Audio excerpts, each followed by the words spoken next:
J'adore cette phrase de Napoléon, la victoire va au plus persistant. Et j'imagine que tu as déjà entendu ce genre de phrase, cette phrase ou une autre qui fait l'éloge de la persistance. Et peut-être même qu'à certains moments dans ta vie, tu t'es dit « Ah, si j'étais plus persistant ». Ou alors, en regardant le passé, tu t'es dit « Ok, si à ce moment-là, j'avais été plus persistant, j'aurais très certainement réussi ». La persistance, c'est quoi? C'est le fait de continuer malgré les obstacles et les difficultés. Donc si on essaie un petit peu d'analyser la persistance, finalement c'est deux choses. Premièrement, la capacité de continuer, c'est-à-dire en temps normal de continuer, et aussi la capacité à continuer quand même quand ça devient plus difficile, quand on doute, quand vraiment on se dit je vais pas y arriver, etc.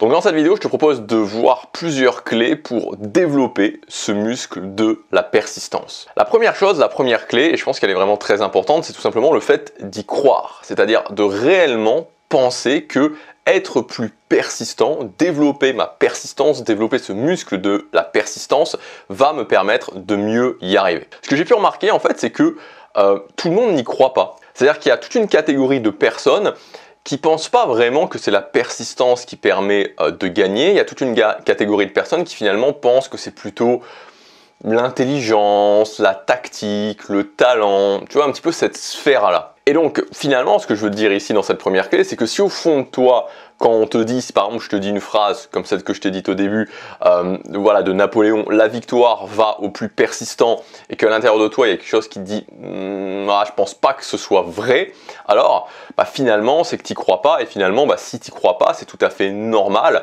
de ne pas le faire. Je veux dire, je te prends un autre exemple, si tu penses pas que c'est possible d'améliorer sa vie, d'atteindre ses objectifs, si tu penses que tout ça, bon, probablement que c'est pas ton cas, sinon tu regarderais pas ces vidéos, mais voilà, les gens qui pensent que c'est pas possible, tout simplement, ils le font pas. C'est la base. Quand tu n'y crois pas, quand tu n'y crois pas au plus profond de toi, tu ne le fais pas. Donc la première chose, c'est évidemment d'y croire, évidemment de penser réellement que la persistance, c'est finalement ce qui mène au succès. Deuxième clé, c'est tout simplement la capacité à tenir ses bonnes habitudes en période normale. Voilà, ça c'est vraiment le point aussi central pour pouvoir devenir plus persistant, parce que évidemment la persistance, c'est continuer quand c'est difficile, mais continuer quand c'est difficile, ça commence par continuer quand c'est facile. C'est-à-dire quand tu es en période normale, quand tu n'es pas challengé. Donc voilà, en période tout à fait normale, être capable de tenir tes bonnes habitudes. Si déjà en temps normal, quand entre guillemets tout va bien, tu tiens pas ce que tu fais, voilà, là on peut même pas parler de persistance. Donc la base, ça commence par quand tout va bien, tenir ses bonnes habitudes. Ensuite, troisième chose pour devenir plus persistant, c'est le fait de travailler vraiment, et je pense que ça dépend des personnalités parce qu'on n'est vraiment pas tous égaux par rapport à ça, mais pour les personnalités comme moi qui ont cette tendance-là, c'est la capacité à ne pas trop se poser de questions. Franchement, je pense que le fait de se poser trop de questions est un poison.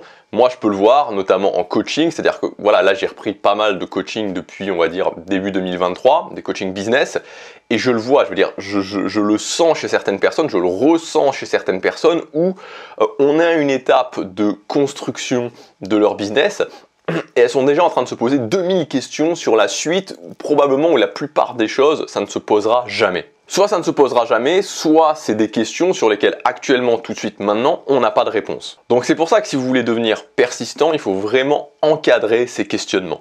Donc encadrer ces questionnements, ça veut dire avoir une structure, quelle est l'étape que je dois faire maintenant vers mon objectif, et voilà, faire des bilans régulièrement pour voir si je progresse, et c'est tout ce qui doit m'intéresser. Il faut vraiment que voilà, j'encadre le questionnement et que je me pose pas des questions qui sortent finalement de ce que je suis en train de faire maintenant. Quatrième chose, c'est le fait d'être capable de resserrer au maximum son focus, on va dire focus / vision, quand ça devient plus difficile.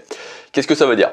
Ça veut dire qu'en fait, quand on est dans des moments plus difficiles dans sa vie, parce que ça n'avance pas comme on veut, parce que y a des éléments extérieurs qui font que ça pèse sur notre force d'action, parce que on a eu un échec, etc., etc. En fait, ce que font beaucoup de personnes, c'est que quand justement il y a ces moments-là, quand ça devient plus difficile, quand il y a des échecs, etc., ils vont commencer à élargir leur vision. C'est-à-dire qu'ils vont commencer à se dire, est-ce que c'est vraiment ce que je veux? Est-ce que c'est le bon objectif? C'est un petit peu lié au questionnement, mais c'est légèrement différent. Ils vont essayer de voir loin. Alors qu'en fait, c'est exactement l'inverse qu'il faut faire. C'est-à-dire que quand ça devient plus difficile, il faut voir près, il faut voir très près. Donc ce que je vous encourage à faire, c'est que dans les moments où c'est plus difficile, justement, il faut juste se dire, ok, aujourd'hui, la journée, maintenant, et s'interdire de penser plus loin. C'est vraiment une base. Quand on se sent bien, quand on est inspiré, quand ça va, on réfléchit moyen terme, on réfléchit long terme, on réfléchit stratégie. Quand ça ne va pas, on resserre, on suit le plan, on se concentre sur le fait de faire la meilleure journée. Parce que même si ça ne va pas, vous serez toujours gagnant quand vous aurez fait une bonne journée, plus une bonne journée, plus une bonne journée, plus une bonne journée. Cinquième point, c'est la notion, je dirais, de bonne persistance, mauvaise persistance. Et c'est justement là où on peut rejoindre un petit peu certaines personnes qui pensent que la persistance n'est pas forcément extrêmement utile. En fait, c'est tout simplement parce que il faut être capable de voir, en fait, il faut être capable de comprendre que la persistance, finalement, c'est un outil, un muscle qui me permet de continuer quand c'est plus difficile. C'est-à-dire que de ne pas m'écrouler quand c'est difficile, de savoir que c'est la nature d'un objectif, c'est la nature de l'entrepreneuriat, du business, si c'est ce que je fais, que ce soit difficile, que ce soit par vague, et que non, il y a des moments, il y a des moments durs. Et donc la persistance, c'est l'arme, l'outil qui me permet de continuer quand c'est difficile. Mais ensuite, la persistance n'est qu'un outil. Donc c'est pas du ressort de la persistance de se dire, parce que par exemple, il y a des gens qui vont se dire, si je prends pas les bonnes actions, ça sert à rien d'être persistant.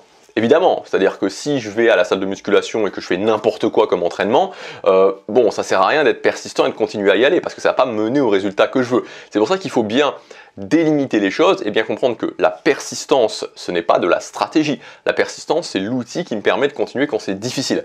La stratégie, c'est ça qui me permet de définir que, effectivement, je prends les bonnes actions. Mais c'est deux choses qui sont différentes. Et enfin, sixième chose, tout simplement, dernière chose qui est peut-être un petit peu plus avancée, mais qui me semble quand même intéressante, c'est tout simplement de se dire quelle personne je veux être. Et si vous disiez, c'est un niveau un petit peu plus avancé du développement personnel, mais d'être capable à un moment donné de se dire, mais qui je veux être finalement ? Quelle personne je veux être? Est-ce que je veux être une espèce de grosse guimauve qui est là et qui, dès que ça devient difficile, est là, oh c'est difficile, oh j'arrête, oh j'en peux plus, oh non je vais arrêter, je vais faire une pause. Est-ce que j'ai envie d'être cette personne-là? C'est ce que j'ai envie que les gens voient de moi? Est-ce que j'ai envie que ce soit ce que je vois de moi? Probablement pas. Ce que j'ai envie, c'est d'être cette personne qui est persistante, d'être cette personne qui, même si c'est difficile, même si elle ne sait pas vraiment si elle va réussir ou pas, continue quand même à agir. Voilà, j'espère que cette vidéo vous aura aidé. Vous avez des ressources dans la description, notamment mon planificateur pour planifier vraiment plusieurs durées, c'est-à-dire vous planifier à l'année, planifier au trimestre, planifier à la semaine et planifier à la journée ce que vous, votre organisation, ce que vous devez faire. Il y a aussi ma formation Le Tremplin, 30 jours, formation gratuite, 30 jours pour redémarrer sa vie. Je vous laisse regarder, c'est le premier lien dans la description, enfin c'est les liens dans la description. Je vous dis à demain pour la prochaine vidéo. Passez à l'action, chaque jour compte.